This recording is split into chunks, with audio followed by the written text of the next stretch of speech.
Hey there, everybody. Welcome back to Brian Keene's Secret Histories, a series of videos, very bootleg, very low-tech videos, filmed on my iPhone with one hand, shaky cam, woo, in which we sit on the floor in my office and we go through my books in chronological order, and I talk about the history of each of them.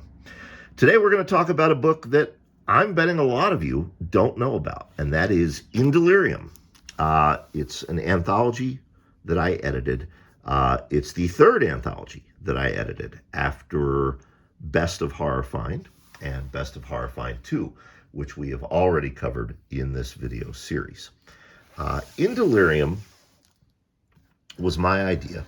It was a way to sort of spotlight the authors that Delirium Books had published thus far.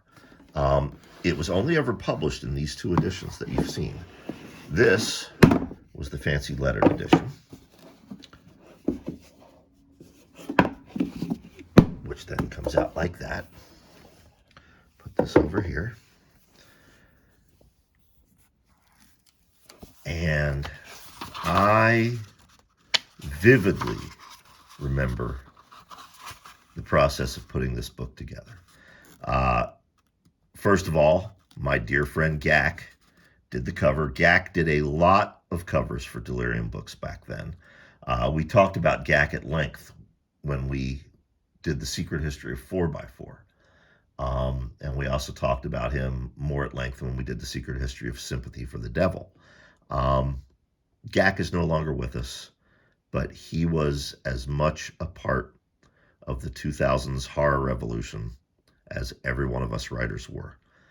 He is as important as myself, Tom Piccirilli, J.F. Gonzalez, Rath James White, Charlie Jacob, everyone else that came out of that. Weston Oakes,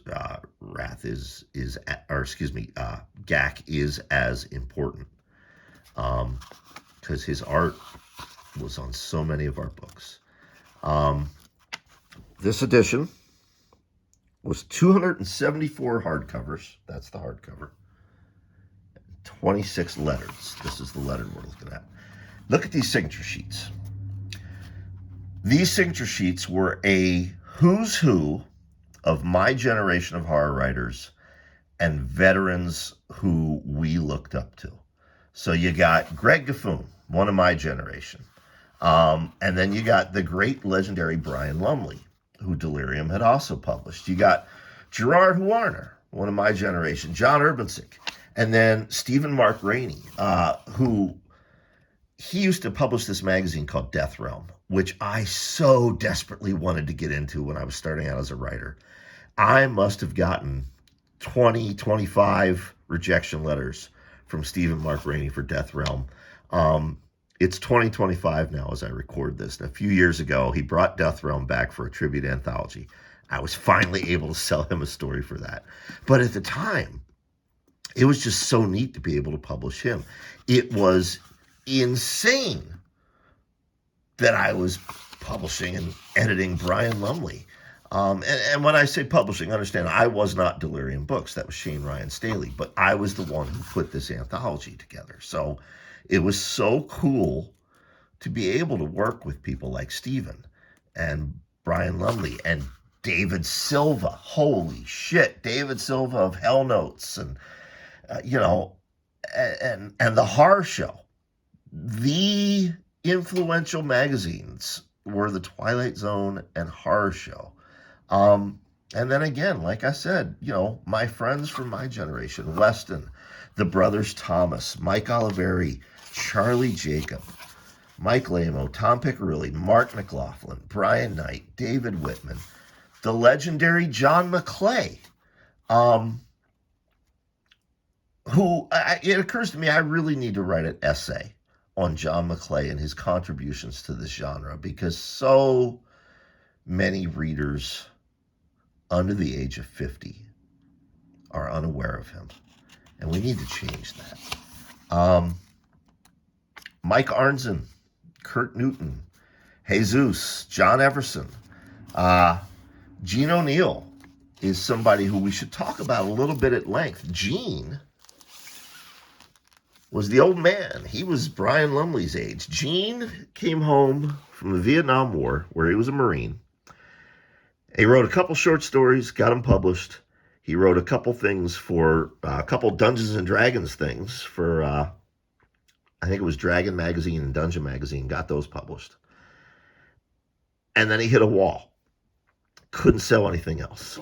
And it wasn't until he retired at age 65 that he started writing and trying to get published again. At that point, at the age of 65, he started selling novels. He went on to write, sell, and published at least a dozen novels, probably a dozen more novellas, and hundreds more short stories. So my point of that quick aside is, for those of you watching this who are writers or want to be writers, it is never too late, okay? Because Gene did that shit after he retired from his day job. And it was an honor to publish Gene in this book. This was the hardcover edition. There's Gak's cover again. It looks exactly the same as the interior, same sig sheets. But yeah, it was very, very, very cool. We did a mix of originals and reprints. It was whatever anybody wanted to include, they could include. Because like I said, it was just a way to spotlight everybody that had been published by Delirium at that point. And, act as sort of a sampler, a business card, if you will, for many of us. Not a lot else to say about it. It's never been reprinted. Delirium Books doesn't exist anymore, so I don't guess it would make sense to reprint this book. Most of these short stories, if not all of them, have since been reprinted elsewhere. So you can track them down easily enough. In fact, if you want to track them down, let's go back to the table of contents, and I will focus in, and you internet sleuths can track them down.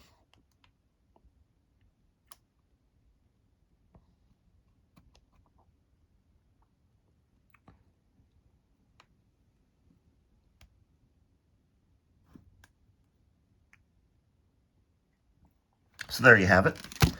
That is In Delirium. Next up, we're going to be Running with the Devil, the Best of Hail Satan, Volume 2. We'll see you then. Peace.